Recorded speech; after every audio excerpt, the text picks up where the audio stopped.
اعوذ باللہ من الشیطان الرجیم، بسم اللہ الرحمن الرحیم، السلام علیکم ورحمۃ اللہ وبرکاتہ۔ دوستوں، میرا نام ڈاکٹر ابو عبداللہ ہے اور آپ میرا یوٹیوب چینل دیکھ رہے ہیں۔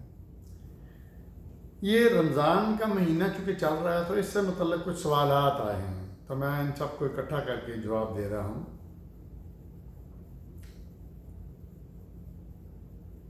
اس میں کچھ میڈیکل کے متعلقہ سوال ہیں، میڈیکل سے متعلقہ، علاج سے متعلقہ۔ اچھا، ایک بات میں پھر رپیٹ بتا دوں کہ روزہ نام ہے دو چیزوں کا، کھانا نہیں پینا نہیں، یعنی بھوکا پیاسا رہنا ہے، نمبر ایک۔ نمبر دو، بیوی سے سیکس یا مباشرت نہیں کرنی دن کے وقت، رات کو آپ کر سکتے ہیں۔ تو یہ دو چیزیں ہیں، نمبر ون۔ نمبر ٹو، اللہ اور اللہ کے رسول جو ہیں وہ اپنے ماننے والوں کو خوشخبری کہتے ہیں، دو خوشخبریاں دو، تنگ نہیں کرتے۔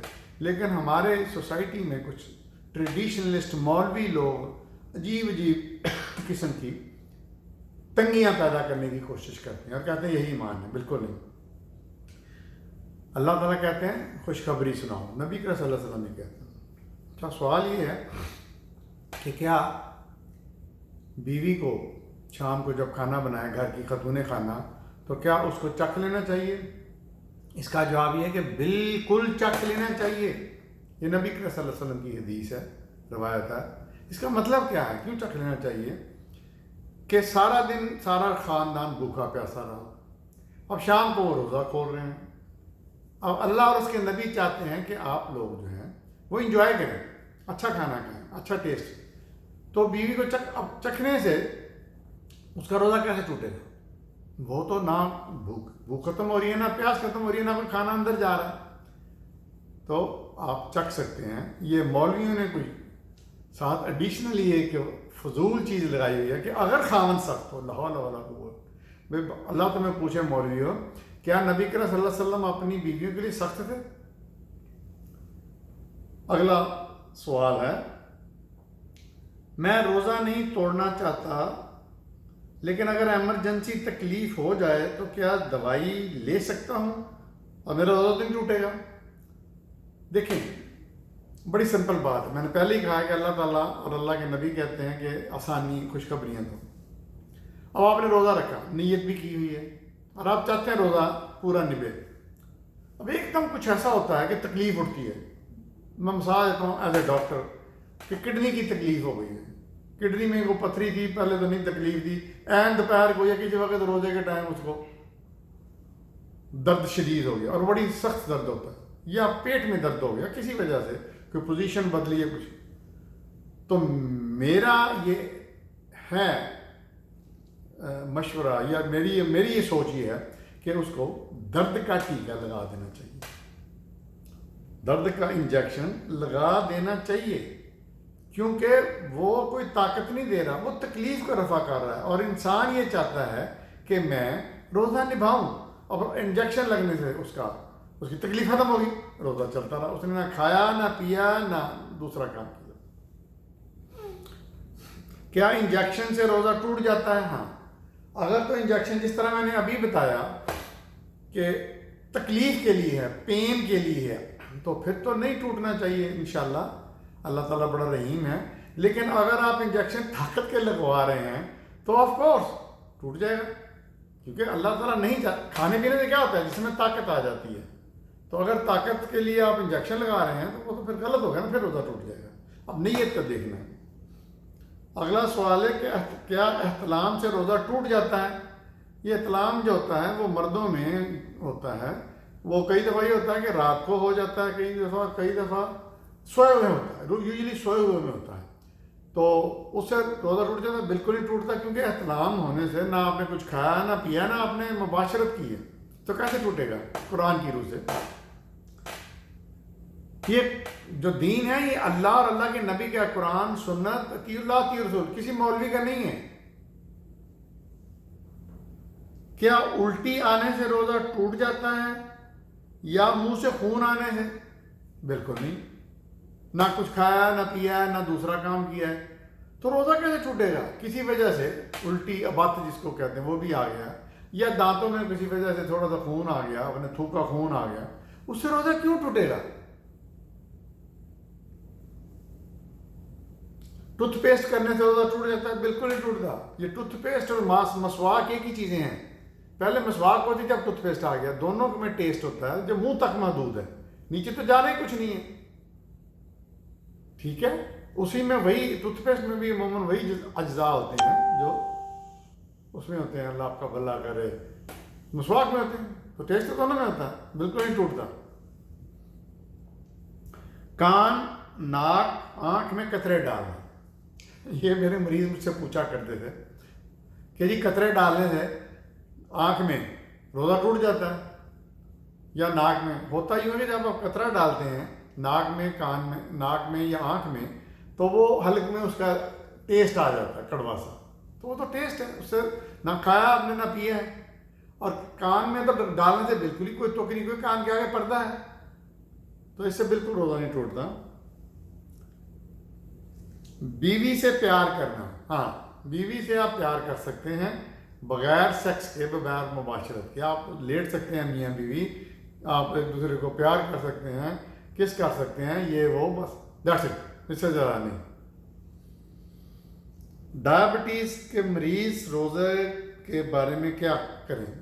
دیکھیں، ڈائبٹیز دو قسم کی ہوتی ہے، ذیابطیس جس کو کہتے ہیں، شوگر جس کو کہتے ہیں، یہ دو قسم کی ہوتی ہے۔ ایک وہ ہوتی ہے کہ جس میں انجیکشن لگتا ہے انسولین کا، دوسری وہ ہوتی ہے کہ جس میں انجیکشن لگتا ہے جو بڑھاپے میں آگے ہو جاتی ہے، کیونکہ آدمی کا جسم سلو ہو جاتا ہے، ایکٹیویٹی کم ہو جاتی ہے، تو خوراک کھانے سے وہ جمع ہوتی رہتی ہے اس کے جسم میں شکر، شوگر، چینی، تو اس سے وہ شوگر بڑھ جاتی ہے، اس کے لیے گولیاں وغیرہ ہوتی ہیں۔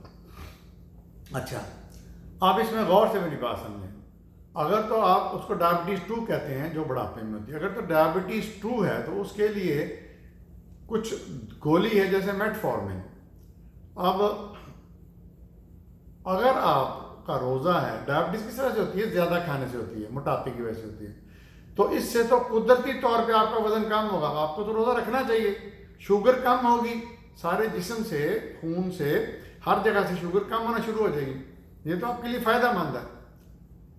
لیکن اگر آپ کو ایسی شوگر ہے جس میں آپ ایسی دوائیاں لے رہے ہیں، یعنی انسولین ہے یا ایسی دوائیاں جس سے ہائپوگلائسیمیا ہونے کا خطرہ ہے، ہائپوگلائسیمیا کا مطلب یہ ہوتا ہے کہ جسم میں ایک اتنی شوگر کم ہو گئی کہ آپ کو جان کے لالے پڑ گئے، اس میں بڑا کچھ ہوتا ہے، چکر آتے ہیں، مطلب بہت ہی پرابلم ہو جاتی ہے، سائیڈ ایفیکٹس، تو ان لوگوں کو نہیں روزہ رکھنا چاہیے کہ جن کو خطرہ ہو کہ ایسی دوائیاں لے رہے ہیں انسولین یا کچھ ایسی میڈیسن اورل ہیں جس سے ان کو شوگر کم ہو گئی تو ان کو بہت بڑا پرابلم ہو جائے گا، وہ نہ رکھیں۔ لیکن جو دوسرے لوگ ہیں وہ ضرور رکھیں۔ اسی طرح بلڈ پریشر ہے تو بلڈ پریشر میں بھی بلڈ پریشر کم ہوگا آپ کا، یعنی جسم سے ٹاکسیسٹی ہر چیز ختم ہو رہی ہے۔ میرا لیکچر دیکھیں، میری ویڈیو دیکھیں، فاسٹنگ اور ہیلتھ، تو یہ تو اچھا ہے ان لوگوں کے لیے، اس میں تو کوئی نقصان نہیں ہے۔ تو یہ اچھی طرح سمجھ لیجئے کہ یہ جو چیزیں ہیں میڈیکل سے متعلقہ، اس سے کچھ، یہ ایک ٹرمنالوجی شروع کی ہوئی ہے کسی لوگوں نے، مولویوں نے، کہ یہ مکروہ ہو جاتا ہے۔ وہ مکروہ کیا ہوتا ہے؟ یا روزہ ہوتا ہے یا روزہ نہیں ہوتا ہے اللہ کی نظر میں۔ یہ مکروہ شکروہ ان لوگوں نے ٹرمنالوجی بنائی ہوئی ہے، مختلف واجب ہے، یہ ہے، وہ فلاں، یہ ساری باتیں غلط ہیں، ان کا قرآن اور سنت سے کوئی تعلق نہیں ہے۔ تو سمجھ آ گئی؟ تو یہ جو بیماریاں ہوتی ہیں اس میں دیکھنا پڑے گا، ڈاکٹر سے مشورہ کیجئے کہ میں یہ، مجھے پرابلم ہے، میں یہ دوائیں لے رہا ہوں، تو کیا میں روزہ رکھ سکتا ہوں؟ ویسے ڈاکٹر بھی آج کل نا صاف ہی کہتے ہیں نا جی نہ رکھیں، بہتر نظام۔ اچھا، اب اگلی ہے تراویح کی نماز۔ تراویح کی نماز کتنی ہوتی ہے؟ قرآن سنت کی روشنی میں بتائیں بھائی۔ تراویح کی نماز ہوتی نہیں ہے، سرے سے نہیں ہے، اس کا قرآن سنت سے کوئی تعلق نہیں ہے۔ میں پھر ریپیٹ کرتا ہوں، تراویح نہ قرآن میں ہے، نہ سنت میں ہے، نہ حدیث میں۔ یہ تراویح کی نماز نہ نبی کریم صلی اللہ علیہ وسلم نے پڑھی، نہ حکم دیا، نہ ابو بکر نے پڑھی، یہ حضرت عمر نے شروع کروائی تھی۔ اس لیے اس کی بیک گراؤنڈ یہ ہے، بڑی سادہ سی بیک گراؤنڈ ہے، کہ جب حضرت عمر کے زمانے میں فتوحات بہت ہونے لگی، دور دور سے مال غنیمت آنے لگا، تو اتنا مال غنیمت مطلب مدینہ میں آیا کہ گھر بھر گئے، تو لوگ غافل ہو گئے قرآن سے. تو یہ حضرت عمر نے سوچا کہ کچھ ایسا کیا جائے کہ یہ لوگ قرآن کی طرف پلٹیں. اب مسجد ہیڈ کوارٹر ہوتی تھی، مسجد دین کا اور ہر قسم کا وہ ہوتا تھا، ہیڈ کوارٹر ہوتا تھا. تو آپ نے عشاء کے بعد یہ نماز شروع کروا دی کہ یہ لوگ آئیں قرآن سنیں تاکہ ان کا ایمان ریفریش ہو، تازہ ہو. تو اب عرب لوگ چونکہ قرآن کی زبان عربی میں ہوتی ہے اس لیے وہ سمجھتے ہیں، تو ان کی تراویح جو ہوتی تھی وہ تو کچھ ٹھیک تھی، حالانکہ اللہ کے نبی نے حکم نہیں دیا، نہ اللہ نے حکم دیا، لیکن انہوں نے شروع کرا دی. اسی طرح حضرت عمر نے اور بھی کئی کام مطلب کہ شراب کے بارے میں حد لگانا، یہ ہم جو صبح صلاۃ میں الصلاۃ خیر من النوم، یہ حضرت حضور صلی اللہ علیہ وسلم نے جو اذان شروع کروائی تھی اس میں نہیں تھا، تو یہ بھی انہوں نے شروع کروائی. شروع اس لیے کرائی کہ لوگ پھر غافل ہو گئے، صبح اٹھ کے آتے نہیں تھے فجر کی نماز کے لیے. تو حضرت جو خلیفہ ہوتا تھا وہ امام بھی ہوتا تھا، تو خلیفہ نے تو نماز کرانی ہوتی، تو جب نمازیوں کی تعداد کم ہونا شروع ہو گئی تو پھر آپ نے مؤذن سے کہا کہ یہ ایڈ کرو الصلاۃ خیر من النوم، نماز نیند سے بہتر ہے، پھر رش ہو گیا. تو اس طرح کی بات ہے. تو ہمیں دیکھنا ہے، ہمیں فالو کرنا قرآن اور سنت کو. تو تراویح کوئی نماز نہیں ہے، قرآن سنت میں. اچھا، ایک اور بات، لیلۃ القدر. لیلۃ القدر جو ہے وہ کون سی تاریخ کو ہوتی ہے؟ رمضان. بھائی میرے، لیلۃ القدر قرآن کی روح سے، سب سے پہلے ہمیں قرآن سے ہدایت لینی ہے. قرآن کی روح سے پورا مہینہ میں کسی بھی رات لیلۃ القدر آ سکتی ہے، نمبر 1. ٹھیک. اچھا، ہم مولویوں نے کیا کیا ہے؟ مولوی لوگوں نے کیا، میں تو مولوی نہیں ہوں، سوری. مولویوں نے کیا کیا دوستو کہ انہوں نے کم کرتے کرتے اپنی سہولت کے لیے پہلے کہا کہ جی رمضان کی آخری 10 راتوں میں آتی ہے. اب یہ جو بھی کہانی کرنا چاہتے ہیں اس میں حضور صلی اللہ علیہ وسلم کا نام لگا لیتے ہیں اور لوگ حضور صلی اللہ علیہ وسلم کی محبت میں مان لیتے ہیں. کہا گیا کہ جی یہ آخری 10 راتوں میں آتی ہے. پھر اس کو اور شارٹ کر دیا پیریڈ کو، اور یہ کہا کہ یہ رمضان کی آخری 10 میں سے 10 طاق راتوں میں آتی ہے. طاق جفت کا مطلب ہوتا ہے کہ 1 3 5 7، مطلب اس کو مطلب یہ طاق اور. اچھا، یہ پھر اور چھوٹی کر دی، 10 راتوں میں سے 5 نکال دی طاق ہے کہ. پھر کچھ مولویوں نے یہ حرکت کی، ٹریڈیشنسٹ لوگوں نے، کہ اس کو 27ویں کر دیا. اچھا، پھر کئی لوگوں نے نام نبی کریم صلی اللہ علیہ وسلم کا لگا دیا. ان لوگوں کو ڈر نہیں لگتا کہ اللہ نے اور اللہ کے نبی نے کہا کہ جو کوئی ہمارے نام کے ساتھ کوئی جوڑے گا بات تو وہ جہنم میں ٹھکانہ بنائے، کہ جو ہم نے نہیں کہی، یعنی جو نہ قرآن میں ہے نہ سنت میں ہے. پھر ریپیٹ کرتا ہوں، اللہ نے بھی کہا ہے، نبی نے بھی کہا ہے کہ جو کوئی بات ہم سے منسوخ کرے جو ہم نے نہیں کری، ہمارے سے تعلق نہیں ہے، وہ جہنم میں ٹھکانہ بنا ہے. لیکن آپ پاکستان اور انڈیا جیسے ملک میں دیکھیں گے کہ لیلۃ القدر 27ویں رات کو منائی جا رہی ہے. بھئی جب قرآن میں اللہ نے کوئی اشارہ نہیں دیا تو نبی اکرم صلی اللہ علیہ وسلم اپنی مرضی سے کیسے کہہ سکتے ہیں کہ 27ویں رات ہے؟ اللہ کے نبی کا تو صرف اتنا کام تھا کہ جو اللہ کی طرف سے ہدایت آئے، کتاب آئے، جو بھی آئے اس کو اسی طرح امت تک پہنچا دیں. اللہ کے نبی کو اللہ کے ساتھ مقابلے میں تو نہیں تھے، کمپیٹیٹر تو نہیں تھے کہ اللہ کہے کہ بھائی 30 راتوں میں ہے، پورے رمضان میں ڈھونڈو، اور اللہ کے نبی کہ نہیں اللہ میاں غلط کہہ رہا ہے، میں کہہ رہا ہوں 27 کو ڈھونڈو. تو خدا کا واسطہ ہے، قرآن پڑھیں، قرآن کو سمجھیں. اور یہاں میں ضمنی ایک اور بات بتاؤں شب برات کے بارے میں. شب برات کوئی برات نہیں ہے، یہ بھی حضور صلی اللہ علیہ وسلم کے پیٹے ڈالی ہوئی ہے. اللہ تعالیٰ ان لوگوں کا عذاب دے، بیڑا غرق کرے جو اللہ کے رسول کا نام استعمال کرتے ہیں.